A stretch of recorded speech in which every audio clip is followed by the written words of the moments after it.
Let's talk about Western migration. In the mid-1800s, Americans were young, energetic, and seemingly always moving westward. The westward movement was taking a hold on the American people. The demographic center of the country was moving more and more to the west, reaching the Ohio River by the Civil War.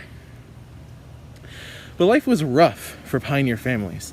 They were poorly fed, fell victim to disease, and settled in rushly built homes. This led to increased depression and lower life expectancy among pioneer families. Women had it especially hard.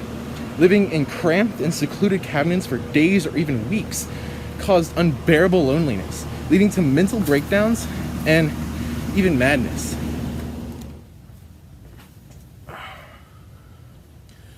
Pioneers were also poorly informed and even superstitious.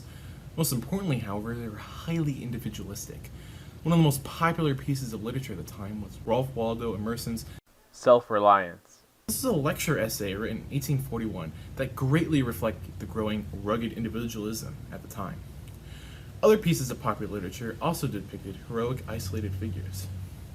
But while this individualism was a big part of pop culture in America, community was still crucial for survival. Pioneer men relied heavily on the labor of women, children, and in the South, their slaves.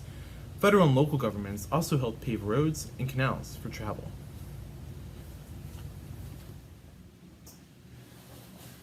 It's important to note that while the country moved west, it was also growing in size.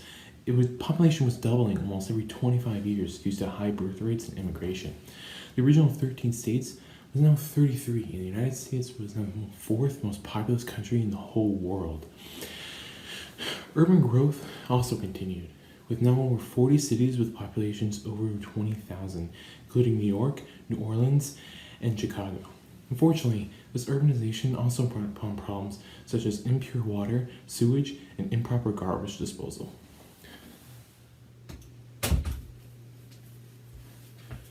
Western migration also led to a greater impact on the environment as pioneers recklessly sought more and more raw materials from the West.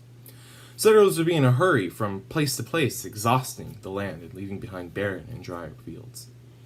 Western migration also led to an increase in the hunting of many animal species. The fur trade especially heavily relied on pioneers. Fur trappers settled throughout the Rocky Mountains and set their traps up there. Traders would then move to the Rocky Mountains and waited for the trappers to arrive, and when they arrived, traded with them with manufactured products from the East. This system was called the rendezvous system, which is the French word for meeting. This trade flourished for the next 2 decades until fur hats, and subsequently beavers themselves, dwindled out. Buffalo fur trading also flourished, leading to almost near extinction of the species from the western prairies. The same effect is seen on sea otters on the Pacific coast for sea otter pelts, and even further, whalers from New England pushed out into the Pacific for whale oil and baleen. Historians have a name for this aggressive exploitation of the West: ecological imperialism. But not all was so grim. Americans still revered the country's national beauty.